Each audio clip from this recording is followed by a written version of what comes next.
चलिए शांति जी, शांति जी प्लीज, हाँ शांति जी, मैं चाहता हूं कि डिबेट में शांति बनी रहे तो अच्छा रहेगा। ठीक है, ठीक है, मैं लौटूंगा आपके पास सर, मैं आऊंगा आपके पास। शांति प्रसाद भट्ट जी, मैं आपसे जानना चाह रहा हूं कि भाई सरकार, आप लोग ये जो आरोप लगा रहे हैं, आप ये कह रहे हैं कि भाई सरकार इस पूरे मामले को लेकर बिल्कुल भी गंभीर नहीं है, सरकार की लापरवाही है, स्थानीय प्रशासन की लापरवाही है। ठीक है भाई, प्रशासन की लापरवाही है, हम इस बात को मानते हैं, स्वीकार कर रहे हैं, इसमें कोई शक नहीं है। मुख्यमंत्री भी तो चिंतित हैं, आप देखिए ना, तुरंत इसके बारे में बैठक बुलाते हैं और अधिकारियों को तमाम तरह के निर्देश भी उनकी ओर से जारी कर दिए जाते हैं। एसआईटी का गठन किया गया है, पुलिस की 10-10 टीमें इस पर लगाई गई हैं, फिर भी यूकेडी को ऐसा क्यों लग रहा है कि लापरवाही बढ़ती जा रही है और लॉ एंड ऑर्डर की जो स्थिति है वो बिल्कुल भी ठीक नहीं है सूबे में? सवाल आपने बहुत सही किया है जी, धन्यवाद आपका। मुख्यमंत्री जी अब जो मीटिंग पे मीटिंग कर रहे हैं, ऐसा ना करके यदि स्टाफ ढंग से पूरा भर्ती कर दिए होते तो आज उत्तराखंड में इस तरह की फजीहत सरकार की ना होती। हम पूछना चाहते हैं कि चरित्र निर्माण के लिए, चलो कैदियों के बीच में रामलीला का कार्यक्रम हो रहा था, शायद उनका हृदय परिवर्तन होता, मुख्य धारा के इंसान बनते, मगर क्या जेल प्रशासन ये भूल गया था कि वहां पर सीढ़ी भी रखनी जरूरी थी?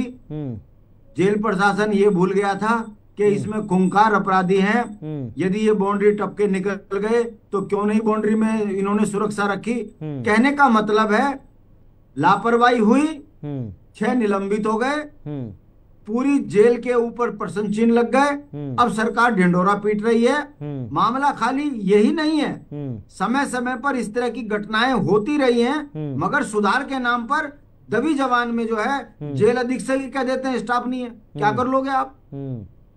उनको कोर्ट में भी जाना है, एक आदमी कोर्ट भर दिन भर जो कैदी को लेके भी जाएगा, शाम को भी आएगा, फिर रात को भी ड्यूटी करेगा। स्टाफ की कमी भी एक बहुत बड़ी कारण बन सकता है। दूसरा, आपने कोविड काल में जिन कैदियों को पैरोल पे छोड़ा था, बताइए अभी तक उनमें कई लोग जो है वापस नहीं आए। क्या करोगे भाई? ये क्या देख रही है पुलिस, ये प्रशासन?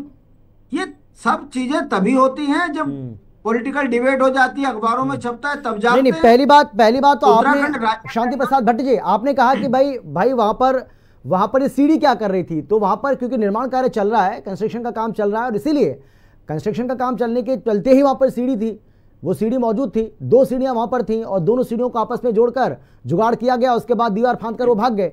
हालांकि 3 ने भागने की कोशिश की, 2 ही भाग पाए, तीसरे का भी मान लीजिए कि नसीब खराब था। हाँ, लेकिन वहां पर सीढ़ी होगी तो दुर्घटना हो सकती है। इससे तो कोई इनकार कर ही नहीं रहा ना कि लापरवाही नहीं भाई। इस बात को तो नवीन जी भी स्वीकार कर रहे हैं भाई, नवीन जी भी कह रहे हैं कि हाँ लापरवाही हुई है, वो इस बात को तो स्वीकार कर रहे हैं, वो मना थोड़ी कर रहे हैं।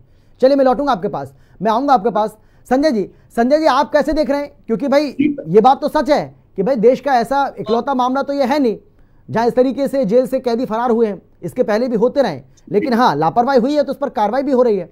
लेकिन जिस तरीके से यूकेडी और कांग्रेस पार्टी सरकार को घेरने का काम कर रहे हैं, इसको आप कैसे देख रहे हैं? देखिए सर, जो पार्टी विपक्ष में बैठी होती है उसका काम ही यही होता है कि जो अनियमितताएं सरकार के द्वारा बरती जाती हैं उस पर वो शोर शराबा करें, तो ये तो जायज है। लेकिन मैं इतना कहना चाहता हूं कि जो कैदी 4 साल पहले पैरोल पर रिहा किए गए थे, 81 कैदी, शैलेश बगोली साहब बता रहे हैं जो हमारे गृह सचिव हैं कि 81 कैदी जो है वो कोविड काल में छोड़े गए थे, उसके बाद 512 जो है पैरोल पे जो गए थे वो आज तक नहीं लौटे। तो ये बड़ा चिंता का विषय है कि जेल से कैदी सीढ़ी लगा के भाग जाते हैं, तो कानून व्यवस्था कहीं ना कहीं, देखिए मैं मानता हूं कि राम भरोसे ही चल रही है। जी, मतलब आप भी मानते हैं कि ये लापरवाही है?